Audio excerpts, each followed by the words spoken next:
மக நட்சத்திரத்தில் பிறந்த உங்களுக்கு டிசம்பர் மாதம் எப்படி இருக்கும் 2025 வருஷத்தில்? ஏன்னா இந்த வருஷத்தினுடைய கடைசி மாதம் அப்படி பார்க்குற போது இந்த மாதத்தில் உங்களுடைய வருமானங்கள் பரவாயில்ல. இந்த மாதம் எதிர்பாராத உங்களுக்கு மகிழ்ச்சி சந்தோஷம் என்பது இருந்துக்கிட்டே இருக்கும். புதுசாக உங்களுக்கு லவ் அஃபேருக்கான பாசிபிலிட்டிஸ் உண்டு. ஆல்ரெடி அஃபேரில் இருக்கிறவங்களுக்கு லவ் சக்ஸஸ்ஃபுல் ஆகும். அது மட்டுமல்ல, இந்த மாதம் எதிர்பாராத விதமாக தெய்வ தரிசனம், ஆலய தரிசனம் உங்களுக்கு இருக்குது. ரொம்ப நாளாக உங்களுடைய நிறைவேறாத சின்ன சின்ன ஆசைகள் பூர்த்தி ஆவதற்கான வாய்ப்பும் இந்த மாதம் உண்டு. ஸோ இந்த மாதத்தில் நீங்கள் ஏதாவது முயற்சி பண்ணாலும் அந்த காரியங்கள் சித்தி ஆகுமா, சக்ஸஸ் ஆகுமான்னா பரவாயில்லாமல் இருக்கும். நீங்கள் ட்ரை பண்ணுங்கள். கண்டிப்பாக உங்களுக்கு நல்லது நடப்பதற்கான வாய்ப்புகள் நிறைய உண்டு. உங்களுடைய உறவுகள் மகிழ்ச்சியை சந்தோஷத்தையும் கொடுப்பதற்கான வாய்ப்பு நிறையா இருக்குது.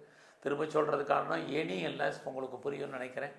ஸோ மகர நட்சத்திரத்தில் பிறந்த உங்களுடைய வேலை வாய்ப்புகள் இந்த மாதம் எப்படி இருக்குன்னு பார்க்குறோம். ஸோ நீங்கள் கெரியரில் கான்சன்ட்ரேட் பண்ணுங்கள். இது ரொம்ப ரொம்ப முக்கியம். பார்க்க வேலையை விட்டு வெளியே வர்றதுக்கோ வெளியேற்றப்படுவதற்கோ வாய்ப்புகள் அதிகமாக இருக்குது. இல்லைனாலும் நீங்கள் வேலையில் எஃபர்ட் எடுத்தாலும் உங்களுக்கான ரெகக்னைஸ் கிடைக்கலாம். நிறைய ஸ்ட்ரகிள் இருக்குது. அதனால் யாரெல்லாம் வேலையில் இருக்கீங்களோ, சர்வீஸில் இருக்கீங்களோ, எல்லோருடைய இந்த மாதம் அட்ஜஸ்ட்மெண்ட் பண்ணி போங்க. இது ரொம்ப முக்கியம். ஸோ இந்த மாதத்தில் நான் பிஸ்னஸ் பண்ணுறேன் எப்படி இருக்குங்கிறவங்களுக்கு உங்களுடைய பிஸ்னஸ் பரவாயில்லாமல் இருக்கும். பிஸ்னஸ் இல்லாமல் இல்லை, உங்களுக்கு வருமானங்கள் இருக்குது. பட் வருமானம் லாக் ஆகிறதுக்கான வாய்ப்புகள் தான் நிறைய உண்டு.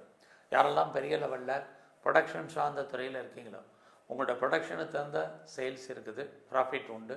பெரிய லெவலில் நான் மேனுஃபேக்சரிங் பண்ணுறேன் அப்படிங்கிறவங்களுக்கும் இந்த மாதம் அதுக்கு தகுந்த ரிட்டர்ன்ஸ், உங்களுக்கு லாபம், பெனிஃபிட் கிடைப்பதற்கான வாய்ப்பு உண்டு. இந்த மாதம் நீங்கள் ஏதாவது லோன் அப்ளை பண்ணியிருந்தால் கூட கிடைக்கிறதுல சின்ன சின்ன தடைகள் இருக்குது. அதுக்காக நீங்கள் பெரிய எஃபர்ட் எடுக்க வேண்டிய சூழ்நிலைகள் இருக்குது. நீங்கள் ஏதாவது பெர்மனண்ட் ப்ராப்பர்ட்டி, மூவபிள் அல்லது இம்மூவபிள் ப்ராப்பர்ட்டி வாங்குவதற்கான சூழ்நிலைகள் உங்களுக்கு உருவாகும். எது எப்படி இருந்தாலும் இந்த மாதம் நீங்கள் சொந்த பிஸ்னஸும் சரி அல்லது சர்வீஸ்லேயும் சரி ஒரு அன்சாட்டிஸ்ஃபைடு என்பது உங்களுக்கு இருக்குது. இதெல்லாமே இந்த மாதம் 15ஆம் தேதி வரைக்கும் இருக்குது. அதுக்கப்புறம் உங்கள் வாழ்க்கையில் மகிழ்ச்சி சந்தோஷம் என்பது இருந்துக்கிட்டே இருக்கும். ரொம்ப நாளாக கிட்ஸ் இல்லைங்கிறவங்களுக்கு குழந்தைக்கான வாய்ப்பு, குழந்தைகளான மகிழ்ச்சி சந்தோஷம் இதெல்லாமே இந்த மாதம் மகர நட்சத்திரத்தில் பிறந்தவங்களுக்கு இருக்குது. உங்களுடைய விருப்பங்கள், ஆசைகள் பூர்த்தியாகும். பெரிய மனிதர்களுடைய தொடர்பு, பெரிய மனிதர்களுடைய நட்பு உங்களுக்கு கிடைப்பதற்கான வாய்ப்பு உண்டு. எல்லாவற்றுக்கும் மேலகிற மரலாம் எனக்கு ஆன்சஸ்ட்ரல் ப்ராப்பர்ட்டி இருக்குது, அதெல்லாம் பிரயோஜனம் இல்லை, ஒன்றும் லாபகரமாக இல்லை, முன்னோருடைய சொத்து இருந்து ஒன்றும் பிரயோஜனம் இல்லை அப்படின்னு ஃபீல் பண்ணுறவங்களுக்கு இந்த மாதம் அந்த சொத்துக்களால் நன்மைகள் ஏற்படுவதற்கான வாய்ப்பு நிறையா உண்டு. ஒருவேளை எனக்கு ஆன்சஸ்ட்ரல் ப்ராப்பர்ட்டி இல்லைன்னு நினைக்கிறவங்களுக்கு கணவன் மூலமாக அல்லது மனைவி மூலமாக வருமானங்கள், சம்பாத்தியங்கள் இருக்குது.